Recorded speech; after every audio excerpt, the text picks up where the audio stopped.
अस्सलाम वालेकुम, this is ODA foxtrot from defence outpost. तो अब से कुछ ही देर पहले पाकिस्तान एयरफोर्स का एक जो एयरक्राफ्ट है वो साउथ पंजाब के अंदर विहारी डिस्ट्रिक्ट के करीब क्रैश हुआ है और इत्तफाकन तौर पर मैं इस टाइम के ऊपर इस एरिया के करीब मौजूद हूँ। तो इससे रिलेटेड जो लोकल अपडेट्स हैं, जो ऑन ग्राउंड डिटेल्स हैं, वो मैंने कलेक्ट कर ली हैं और इस वीडियो के अंदर मैं उन डिटेल्स को आपके साथ शेयर करूंगा। तो वीडियो जो है वो काफ़ी ज़्यादा इंपॉर्टेंट होने वाली है, लेकिन उससे पहले अगर चैनल को सब्सक्राइब नहीं किया हुआ तो please make sure to like this video and do subscribe to the channel. तो सबसे पहले तो इस क्रैश की डिटेल्स के बारे में डिस्कस करते हैं। यहाँ पर जो एयरक्राफ्ट क्रैश हुआ है वो पाकिस्तान एयरफोर्स का मिराज 3 डीपी एयरक्राफ्ट है। ड्यूल सीट वर्जन है और विहाड़ी डिस्ट्रिक्ट में रत्ता टिब्बा नाम की बस्ती के करीब ये एयरक्राफ्ट जो है वो क्रैश हुआ है। और शुक्र अल्हम्दुलिल्लाह, जो यहाँ पर सबसे अच्छी और पॉजिटिव न्यूज है वो ये है कि यहाँ पर दोनों पायलट्स ने टाइम रहते सक्सेसफुली इजेक्ट कर लिया था और इस टाइम के ऊपर ऑन ग्राउंड जो सिचुएशन है वो ये है कि दोनों पायलट्स इस टाइम के ऊपर सेफ हैं और साथ ही साथ ऑन ग्राउंड भी किसी किस्म का जानी और माली नुकसान नहीं हुआ। लेकिन यहाँ पर यह है कि एक बहुत बड़े हादसे से बाल बाल बचत हो गई है, क्योंकि जिस जगह पर ये एयरक्राफ्ट क्रैश हुआ है उससे लिटरली कुछ कदम के फासले के ऊपर एक ऑयल डिपो था, जो कि उस टाइम के ऊपर हाईली फ्लेमेबल ऑयल, पेट्रोल और डीजल से भरा हुआ था। लेकिन फॉर्चुनेटली ये जो एयरक्राफ्ट है उस डिपो की दीवार से थोड़ा ही दूर गिरा और किसी भी किस्म का जानी और माली नुकसान जो है वो रिपोर्ट नहीं किया गया। और आपकी बेहतर अंडरस्टैंडिंग के लिए इस क्रैश की लोकेशन को हमने जियो लोकेट किया। उसकी जो पिक्चर है आप इस टाइम के ऊपर अपनी स्क्रीन के ऊपर देख रहे हैं कि कितना क्लोज ये एयरक्राफ्ट जो है वो उस ऑयल डिपो के नजदीक जाकर गिरा है। लेकिन ऑन ग्राउंड भी तमाम के तमाम सेफ हैं और साथ ही साथ जो दो पायलट्स हैं जिन्होंने इजेक्ट किया इस टाइम के ऊपर वो भी बिल्कुल सेफ हैं। और हमारी जो रेस्क्यू टीम्स हैं, साथ ही साथ पाकिस्तान एयरफोर्स के जो सर्च एंड रेस्क्यू हेलीकॉप्टर्स हैं, वो इस टाइम के ऊपर ऑन स्पॉट पहुंच चुके हैं। और जो वहां के लोकल पॉपुलेशन है जिन्होंने सबसे पहले पायलट्स को रिकवर किया था, उन्होंने पायलट्स को पाकिस्तान एयरफोर्स को हैंड ओवर कर दिया है। यहाँ पर मैं एक ड्यू क्रेडिट बिल्कुल विहाड़ी की जो लोकल पॉपुलेशन है उनको देना चाहूंगा कि जिस तरह से उनसे एक्सपेक्ट किया जा रहा था कि वो बिहेव करेंगे, उन्होंने उसी तरह से बिहेव किया अपने सोल्जर्स के साथ। और जैसे ही इन पायलट्स ने इजेक्ट किया और ग्राउंड के ऊपर लैंड हुए, बजाय के खड़े खड़े देखने के, ये जो तमाम के तमाम लोकल्स हैं ये आगे बढ़े और सब ने अपने तरीके से इन पायलट्स की हेल्प करने की कोशिश की। और जो प्राइमरी फर्स्ट एड है वो वहां पर लोकल्स की तरफ से इन पायलट्स को दी गई, जिनकी वजह से इनकी जो कंडीशन है वो काफी ज्यादा नॉर्मल हो गई थी। और उसके बाद इनको पाकिस्तान एयरफोर्स की तरफ से एयरलिफ्ट कर लिया गया। तो जैसे मैंने वीडियो के शुरू में मेंशन किया कि यहाँ पर जो एयरक्राफ्ट था वो एक मिराज 3 डीपी एयरक्राफ्ट था। मिराज 3 का एक ड्यूल सीट वेरिएंट, जो कि प्रोबेबली इस टाइम के ऊपर इस चीज की भी रिपोर्ट्स हैं कि जो हमारा मिराज अपग्रेड प्रोसेस है प्रोजेक्ट रोज, उसके तहत अपग्रेड किया गया था। तो ये एक अपग्रेडेड मिराज था। और फन फैक्ट यहाँ पर ये है कि कुछ इंडियन प्रोपेगेंडा हैंडल्स जो हैं वो इस एयरक्राफ्ट को JF-17 ब्लॉक 3 कोड कर रहे हैं। तो ये इस एयरक्राफ्ट के क्रैश की जो फ्रंट पिक्चर है, बिल्कुल क्लियर पिक्चर आपके सामने है। क्लियरली इस चीज की इंडिकेशन है कि ये मिराज 3 का एक ड्यूल सीट वेरिएंट है, ना कि JF-17 या फिर इवन JF-17 ब्लॉक 3 है। तो उन इंडियन प्रोपेगेंडा हैंडल्स को मैं यही चीज एडवाइस करूंगा, थोड़ी बहुत रिसर्च कर लिया करें। बाकी ऑब्वियसली यहाँ पर हमारा एक लॉस जो है वो बिल्कुल हुआ है, हमने बिल्कुल एक एयरक्राफ्ट को लूज किया है। लेकिन अगर आप में से कुछ लोग सोचते हैं कि मैं यहाँ पर इस क्रैश के पीछे पाकिस्तान एयरफोर्स को क्रिटिसाइज करूंगा, तो ऐसा बिल्कुल भी मैं नहीं करूंगा। बिकॉज जब भी मैं इन मिराज एयरक्राफ्ट को देखता हूँ, मेरे दिल में पाकिस्तान एयरफोर्स के लिए जो रिस्पेक्ट है, इनके इंजीनियर्स और टेक्नीशियंस के लिए जो रिस्पेक्ट है, वो और ज्यादा बढ़ जाती है। और इसकी जो रीजन है वो बहुत ही ज्यादा सिंपल है। इस टाइम के ऊपर पूरी दुनिया मिराज 3 और 5 एयरक्राफ्ट को रिटायर कर चुकी है। पाकिस्तान एयरफोर्स ने पहली दफा इनको 1969 में इंडक्ट किया था, मतलब कि 50 से 60 साल इनको सर्विस में होने वाले हैं। स्पेयर पार्ट्स की इनकी मैन्युफैक्चरिंग जो है इंटरनेशनली वो बिल्कुल बंद हो गई है। इनका जो OEM है डिसॉल्ट, उन्होंने बिल्कुल सप्लाई बंद कर दी है। लेकिन आज 50-60 सालों के बाद भी ये एयरक्राफ्ट जो है वो पाकिस्तान एयरफोर्स के अंदर फ्लाई कर रहे हैं। और ना सिर्फ फ्लाई कर रहे हैं बल्कि एक बहुत ही ज्यादा मिनिमल क्रैश रेट के साथ जो इनका अवेलेबिलिटी रेट है, कॉम्बैट रेडी रेट है, वो सुपर्ब है। तो इसी चीज को अगर आप दूसरी कंट्री से कंपेयर करें, और खास तौर पर मैं यहाँ पर इंडिया का जिक्र जरूर करूंगा कि पिछले 3-4 महीने के अंदर इनके 7 से 8 एयरक्राफ्ट जो है वो क्रैश हो चुके हैं। स्पेशली अगर जैगुआर एयरक्राफ्ट की बात करें तो एक महीने के अंदर 2 जैगुआर एयरक्राफ्ट जो है वो इंडिया के क्रैश हो चुके हैं। और अगर इस चीज को कोई पाकिस्तानी हाईलाइट कर दे तो इंडियंस का आर्गुमेंट क्या होता है, 30 साल पुराने एयरक्राफ्ट हैं, इनके स्पेयर पार्ट्स नहीं मिल रहे, इनकी प्रोडक्शन जो है वो बंद हो चुकी है। तो एक महीने में 2 एयरक्राफ्ट क्रैश हो, 3 हो,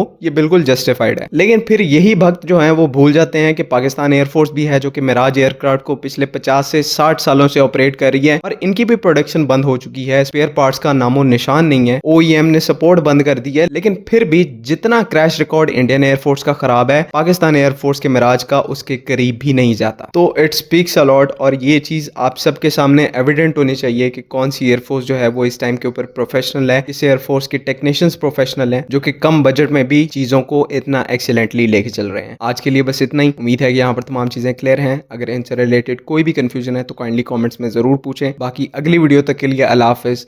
पाकिस्तान जिंदाबाद।